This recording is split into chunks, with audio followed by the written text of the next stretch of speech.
científicas que nos indican en el CONACYT cuáles son, y que esto nos fuerza a que nos vayamos olvidando de producir material para México y para los mexicanos.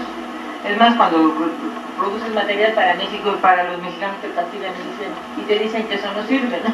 Entonces estamos sujetos realmente a una doble jornada que sería, bueno, pues cumplir con esta parte de poder publicar en revistas indexadas y al mismo tiempo trabajar hacia el interior para las cosas que como país nos interesan.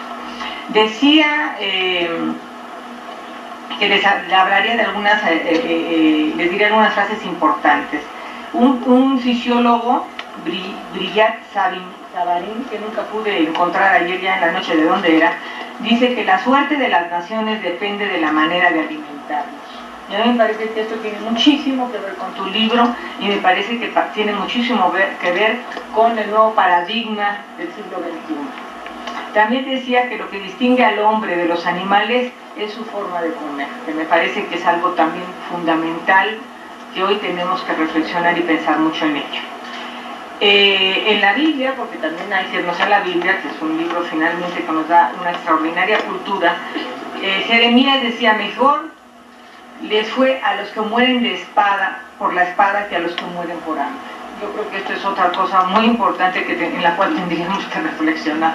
Si me han de matar mañana, que me maten de una vez, como dirían los mexicanos, ¿verdad? Esa es otra frase que también tendríamos que no olvidar. Virgilio decía: el hambre es un mal consejo. Lo hemos vivido muy recientemente con todo este movimiento que ha habido del el campo no aguanta más, ¿verdad? El hambre es un mal consejo. El hambre puede hacer que la gente realmente se harte y nos conduzca por un camino violento que ninguno de nosotros quisiéramos tener. Y finalmente hay otra frase de Séneca que me parece también muy importante, que es que el hambre no oye preceptos, pero pide gritos, ¿no? Entonces yo creo que esto está muy dentro del contexto de este libro que nos está presentando Jairo y Piñeiro el día de hoy. Entonces les decía que a mí me parece que es un libro más allá de lo técnico, es un libro social, un libro ético, un libro político, en el cual tratamos finalmente de la regeneración. Y aquí establezco varios paralelismos. La regeneración de los recursos naturales, que hemos hecho ya desde 1972 en un artículo que tuvo mucho eco en México. El doctor Gómez Pompa decía que los recursos naturales son recursos no renovables. ¿Y por qué son recursos no renovables? Porque hemos cambiado tanto el ambiente, que hacemos que los recursos que de una manera natural, las plantas que de una manera natural tienden a permanecer, le hemos cambiado tanto el medio ambiente que ya no pueden hacerlo solos, que tenemos que hacer lo que hoy llamamos restauración ecológica. Hemos transformado tan radicalmente la naturaleza que las plantas ya no tienen las condiciones necesarias para volver a reproducirse por sí solas. ¿Qué ha pasado con el suelo? El suelo siempre creemos que es un organismo inerte, pero que es una parte inerte del ecosistema, pero no es cierto. El suelo tiene una enorme cantidad de microorganismos que revitalizan la transformación de ese humus o de esa materia orgánica cuando la hayamos dejado que exista, porque la mitad de las veces ni siquiera la dejamos que exista, para realmente dar oportunidad a volver a que el ciclo de la vida se dé, a volver a que las plantas puedan tener otra vez agua y sales minerales las suficientes para regenerar la vida sobre la tierra, ¿no? Y hay otra regeneración que a mí me gustaría mucho hablar de ella, hablando ya de paralelismos, que es la regeneración social. Lo que tenemos ahí enfrente de nosotros ya no lo va a poder hacer ni el gobierno, ni lo va a poder hacer parcialmente nadie. Lo que necesitamos hoy en día es una regeneración social.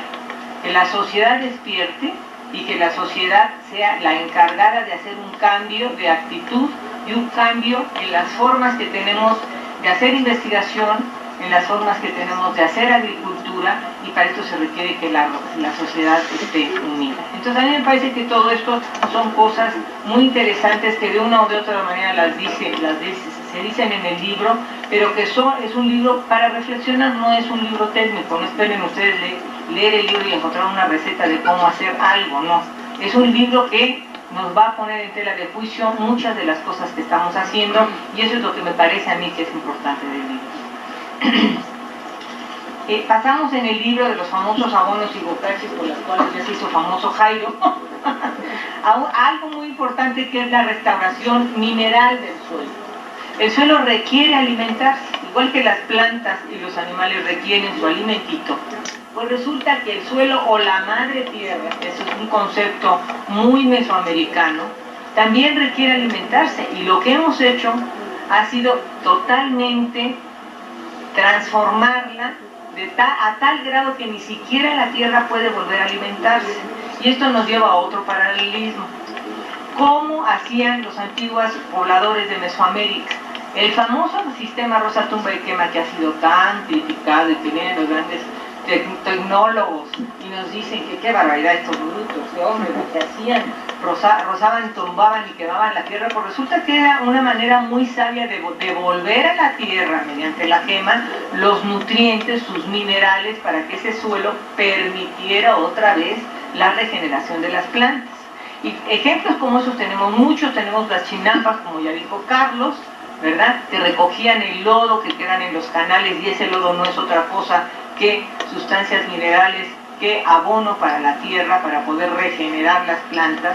Tenemos otra serie de sistemas, como un sistema que hay en el Balsas que se llaman los tecalis, en donde usan como materia orgánica todavía, en pleno siglo, ya no sé si 21, pero por el 20 yo todavía lo vi, hace unos años todavía lo vi, que usan el guano de murciélagos y los nidos de las hormigas, las que les llaman en náhuatl son tetas, como fertilizantes.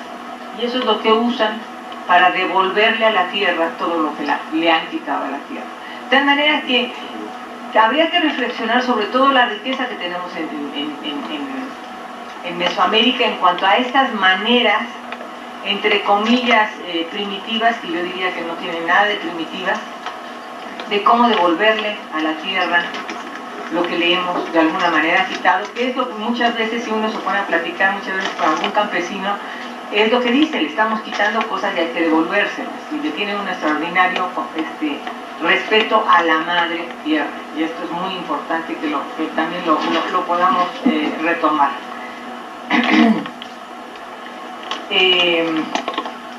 Finalmente, ¿qué es lo que estamos haciendo? Si nosotros devolvemos a la tierra los minerales, estamos haciendo que el uso de la tierra sea permanente. Entonces estamos dándole, por usar un término muy moderno, sustentabilidad a la tierra, que es algo muy importante. De la misma manera que tenemos que darle sustentabilidad a los recursos, que los recursos permanezcan en la tierra, los recursos naturales, otro recurso no natural, pero abiótico, que es la tierra, también tenemos que hacer algo para que permanezca y nos sea lo suficientemente útil para mantener esa naturaleza que todos hoy en día necesitamos tanto.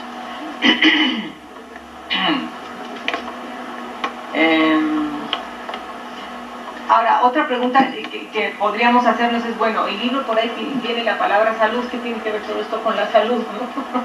Bueno, pues tiene que ver muchísimo con la salud, porque hemos hecho dos cosas al hacer esta transformación tan radical de la naturaleza. Primero, hacer muchísimo más estrecha la gama de alimentos que teníamos hasta hace pocos años. ¿Y por qué la teníamos hasta hace pocos años? Porque se respetaban las culturas locales. Entonces cada cultura tenía unos ciertos elementos que usaban como básicos para su alimentación, y que gracias a la globalización los hemos ido reduciendo a 2 o 3 o 4 alimentos, generalmente cereales básicos, y esos cereales además están siendo sujetos a tener una mayor productividad mediante fertilizantes, y lo que le estamos haciendo a esos cereales es también quitarles muchos elementos minerales esenciales para la vida en mínima cantidad.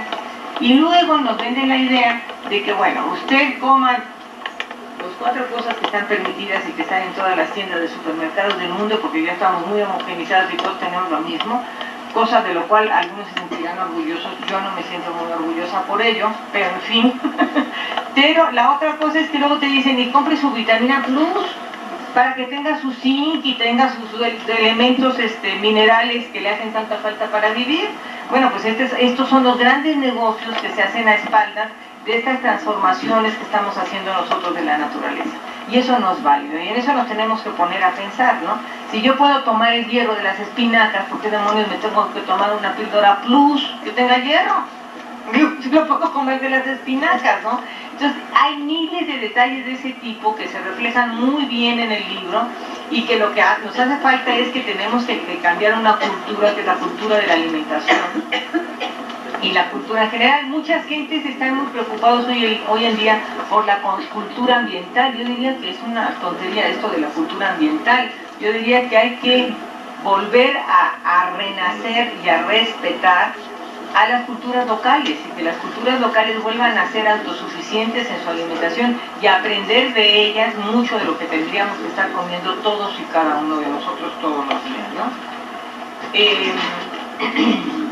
Ya no me quiero extender mucho más porque luego me dio mucho tu libro para reflexionar y entonces andaba yo como loca y bueno, mañana qué voy a decir. Pero a mí me parece que, ¿por qué llega acá, mira, todo esto lo de los minerales, ¿no? Esta historia que nos hace de la evolución del hombre me parece muy interesante, desde la forma en la que nace nuestra galaxia, el Big Bang, y luego las leyes de la energía, que la energía siempre se está transformando, pero vamos a llegar a un punto que va a pasar lo mismo que con los recursos naturales renovables, que dejan de ser renovables porque ya no hay energía que transformar, ya nos la acabamos toda, ¿no? Entonces, y esas son las cosas que realmente nos tienen que despertar.